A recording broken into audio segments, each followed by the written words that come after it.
নমস্কার, কেমন আছেন সবাই? আমি নন্দিনী, আপনাদের সবাইকে আরও একবার স্বাগত জানাচ্ছি আমার চ্যানেলে আমার আরেকটি নতুন ভিডিওতে। ঘড়িতে সময় ওই বিকেল ৫টা সাড়ে ৫টার মতো বাজে। আর একটু আগেই না প্রচণ্ড জোরে বৃষ্টি হয়ে গেছে, মানে বেশ অনেকক্ষণ ধরেই বৃষ্টিটা হয়েছে এবং যার জন্য ছাদের জায়গায় জায়গায় একটু জলও জমে গেছে। তবে বৃষ্টিটা থামতে আমি আজ একটু এসেছি ছাদে। আসলে সারাক্ষণই তো নিজে ব্যস্ত থাকি নিজের বিভিন্ন রকমের কাজে। আজকে কেন জানি না, মানে বিভিন্ন রকম প্রেশারেই হয়তো আমার না একটুখানি লো ফিল হচ্ছিল, কিছুই ভালো লাগছিল না। মনে হচ্ছিল যে এক জায়গায় বসে থাকি, মাথাটা একটু মানে ধরেছে ধরেছে এরকম মনে হচ্ছিল। তো তাই ভাবলাম যে একটুখানি ছাদে যাই, ছাদে একটুখানি খোলা আকাশের নিচে থাকলে হয়তো খানিকক্ষণ ভালো লাগবে। বৃষ্টি থেমে যাওয়াতে না আকাশটা বেশ ক্লিয়ার হয়েছে, আর নীল আকাশ, তার মধ্যে সাদা মেঘ, এত সুন্দর লাগছিল না, তো ভাবলাম ক্যামেরা বন্দি করে আপনাদের সাথে শেয়ার করি। খানিকক্ষণ ছাদের মধ্যে আমি একটু ইতিউতি ঘুরে বেড়ালাম, বেশ খানিকক্ষণ ভালোই লাগছিল। কিন্তু ওই যে বেশিক্ষণ সুখ সহ্য হলো না, দেখুন আকাশ থেকে আবার এক ফোঁটা করে বৃষ্টি শুরু হয়েছে। তাই আর বৃষ্টিতে না ভেবে নিচে চলে আসলাম। রাইয়ের শুরু হয়েছে টার্ম 1 এক্সাম, তো রাই ঘরের মধ্যে বসে পড়ছে। যখন এরকম বোর ফিল হয় তখন অনেক সময় রাইয়ের সাথে হয়তো একটু গল্প টল্প করেও টাইমটা কেটে যায়, কিন্তু আজকে সেরকম হবে না, কারণ ও পড়ছে। আর মাও ওদিকে একটু অসুস্থ রকমই, তো মাও খাটের মধ্যে শুয়ে আছে, বাবাও বাবার ঘরে শুয়ে আছে। তাই ভাবলাম নিচে এসে একটা ভালো মতো কিছু ওয়েব সিরিজ দেখি। তো এই নতুন ওয়েব সিরিজটা আপনারা হয়তো অনেকেই দেখেছেন, পরিণীতা। পরিণীতা গল্পটার সাথে না আমার একটা অন্যরকম দুর্বলতা রয়েছে। আমার জীবনের পড়া প্রথম লাভ স্টোরি বলতে পারেন এই পরিণীতা। তো যাই হোক, পরিণীতাটা দেখে নিয়ে তারপরে সন্ধেবেলা একটু সন্ধ্যা দিয়ে নিচ্ছি। আর এই যে কর্পূরের আগুন দিয়ে আরতি করা, এটা তো আমি প্রত্যেক দিনই করে থাকি, এবং তার যে তাপটা সেটা আমি এবং আমার মেয়ে এবং আমার বাড়ির সকলকে আমি একটুখানি দিয়ে নিই। রাই ঘরে পড়ছিল, তো তারপরে সন্ধে দেওয়ার পর ওর খিদে পেয়েছিল বলে ও নিজেই মাইক্রোওয়েভের মধ্যে একটুখানি ইএফপি বানিয়ে নিয়েছে, আর আমাকে দেখাচ্ছিল, দেখো মা কি সুন্দর হয়েছে, গ্রেভি গ্রেভি ইএফপি। আর হ্যাঁ ঠিক আছে তুই খা, কিন্তু আমার একদম এরকম গ্রেভি ইএফপি ভালো লাগে না। তবে আজকালকার বাচ্চারা না, ওরা দেখেছি একটু এইরকম ধরনেরই নুডলস খেতে কিন্তু ভালো লাগে ওদের।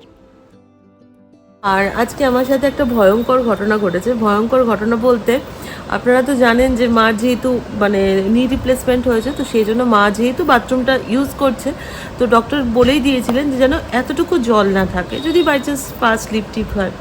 তো যথারীতি আমি মা টেক কেয়ার করছি, সব কিছু করছি, কিন্তু ব্যাপারটা হচ্ছে আমি নিজেই বাথরুমে স্নান টান করে বেরিয়ে যখন ওয়াইপার দিয়ে জলটা ওয়াইপ করতে যাচ্ছি, সেই সময় মানে আমি নিজেও বুঝলাম না কি করে পাটা ঘুরে গিয়ে আমি এত জোরে পড়ে গেছি। আর আমার মাথার পেছনটাতে ভয়ঙ্কর রকমের লেগেছে, মানে এত জোর লেগেছে আমার চোখ দিয়ে পুরো সঙ্গে সঙ্গে জল বেরিয়ে গেছে, আর মানে মাথাটার মধ্যে একদম ঝনঝন করছিল।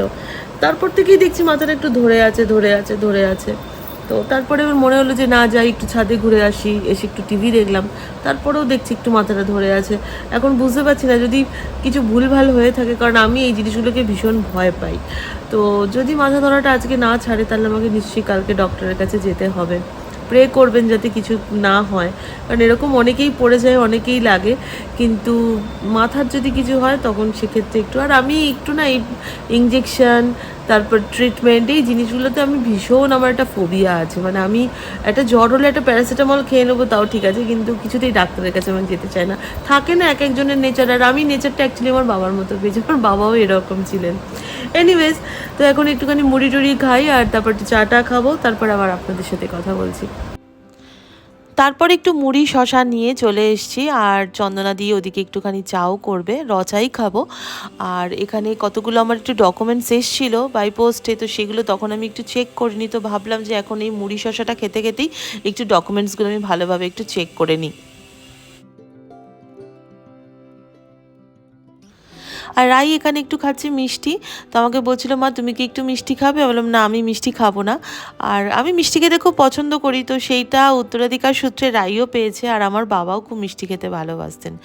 আর আজকে মাকে দেখতে আমার এক মামা আর মায়ের কিছু কালিগস তারা আজকে এসেছিলেন। তারা মার এই অপারেশনের পর এই ফার্স্ট টাইম তারা দেখতে এসছেন। হসপিটালে গেছিলেন তারা, অপারেশনের দিনও তারা ছিলেন। তো মাও তাদেরকে দেখে একটু মানে ভালোই বোধ করেছে যে বন্ধু বান্ধব আসলে, আসলে আমরা যতই সবার মাধ্যমে পরিবেশিত হয়ে থাকি না কেন, কিন্তু মানে নিজের বন্ধু বান্ধবদের সাথে না তখন একটা অন্য রকম কথাবার্তা, এটা সবার ক্ষেত্রে হয়, সমস্ত বয়সের সমস্ত স্তরেই হয়। তো মামারা আর মাসিরা যারা এসছেন তাদের জন্য আমি একটুখানি চা বসিয়ে নিয়েছি। আর সন্ধেবেলার দুধ চা, আমি তো একটু র চা খেয়েছি, তবে দুধ চা ওই যে বললাম দুধ চাতে আমার একটা আলাদা ইমোশন। তো দুধ চাটা বানাতে দেখে আমিও মনে হলো যে আমিও একটুখানি দুধ চা খাই। আর আজকে ওনাদের জন্য হালকা একটু স্ন্যাক্সও আনা হয়েছিল, তো সেই জন্য চা আর ওই হালকা একটু স্ন্যাক্স আর কি তাদেরকে সার্ভ করা হয়েছে। তো দুধ চাটা আমি করে নিচ্ছি। আর সবাই দুধ চাটা খেয়ে বলছিল যেরকম বৃষ্টির দিনে এইরকম সুন্দর করা দুধ চা, এটা কিন্তু একটা দারুণ ব্যাপার। তো মামাদের জন্য মানে মার যে কালিগসরা এসেছিলেন তাদের জন্য যেটা হয়েছিল, তারা সবারই তো বয়স হয়ে গেছে, কেউই খুব একটা বেশি কেউই খেতে চান না, খুবই পরিমিত আহার সবারই। তো সেই জন্য প্রত্যেককে একটু সিঙ্গারা আর মিষ্টি দেওয়া হয়েছে, আর তার সাথে একটুখানি চাও দেওয়া হয়েছে।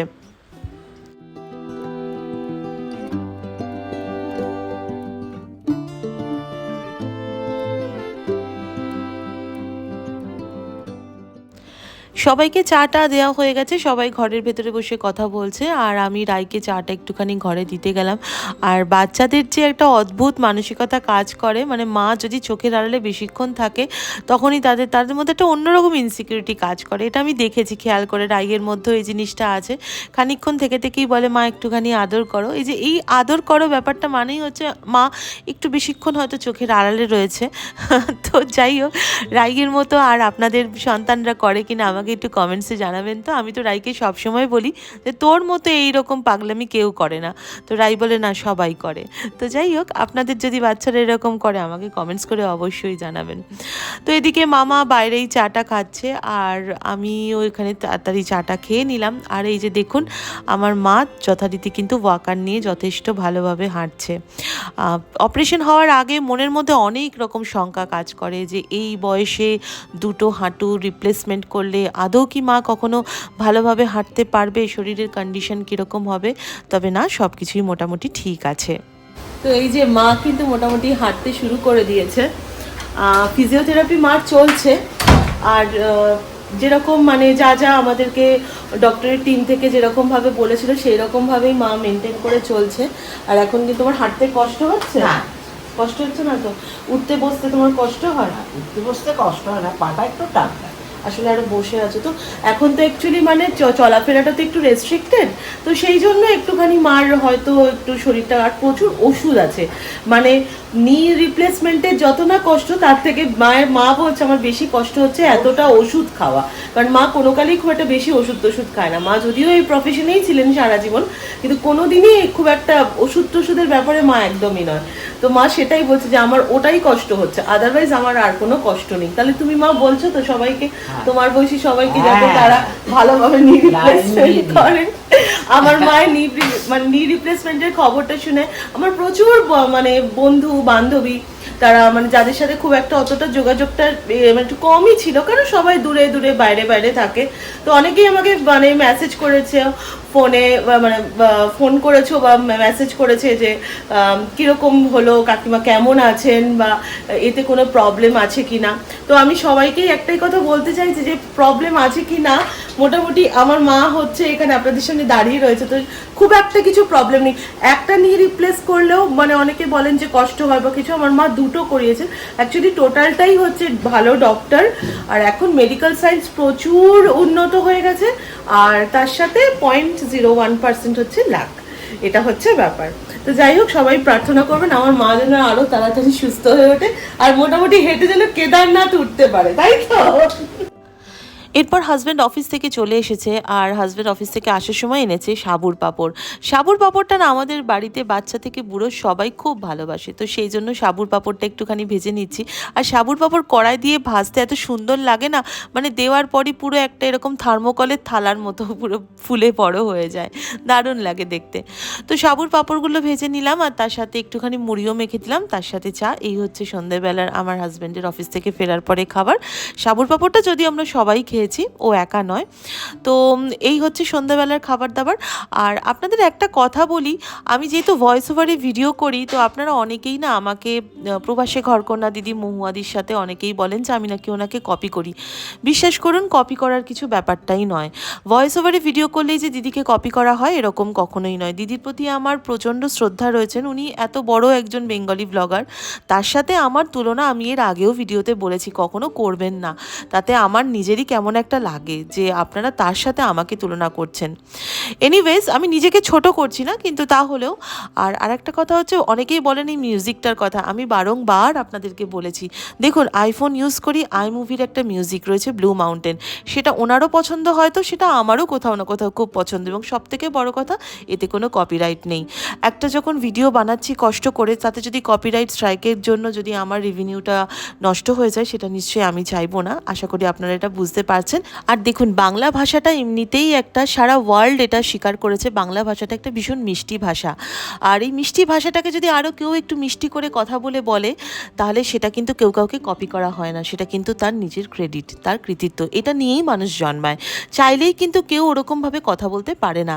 একদম ডিটো কপি করে কথা বলা, এটা আমার মনে হয় যে একদম মানুষ একদিন করতে পারে, দুদিন করতে পারে, 3 দিনের দিন কেউ এভাবে করতে পারে না। যাই হোক, আমার আত্মপক্ষটা আমি আপনাদের কাছে ধরে রাখলাম, আশা করি আপনারা বুঝতে পারবেন। আর এদিকে আমি একটুখানি ডিনারের প্রিপেয়ার করছি। দেখুন, মাছের ঝোল একটুখানি তো ছিলই, আর যে মাথাটা আমার এখনও ধরে রয়েছে, তো সেই জন্য আর কিছু করতে ইচ্ছে করছে না বলে হাজব্যান্ড বললো তুমি একদম প্লেন ডিমের ঝোল আর ভাত করে নাও, আর কিছু করতে লাগবে না। তো সেই জন্যই ডিমটা সেদ্ধ করে নিয়েও একটুখানি ভেজে টেজে নিচ্ছি। আর এই লাঞ্চ বক্সটা নতুন, হাজব্যান্ডকে নতুন কিনে দিয়েছি, খাবারটা একটু গরম থাকে। তো তাহলে আজকে ভিডিওটা এখানেই শেষ করি, দেখা হবে আপনাদের সাথে নেক্সট ব্লগে, আরও একটা দিনের গল্প নিয়ে আসবো। ততক্ষণের জন্য সবাই খুব ভালো থাকবেন, নিজের যত্ন নেবেন। আমার ফেসবুক আর ইনস্টাগ্রাম পেজের লিঙ্ক আমার ভিডিও ডিসক্রিপশন বক্সে দেওয়া রইল, সেখানেও একটু পারলে বন্ধু করে নেবেন। দেখা হচ্ছে নেক্সট ব্লগে, ততক্ষণের জন্য টাটা।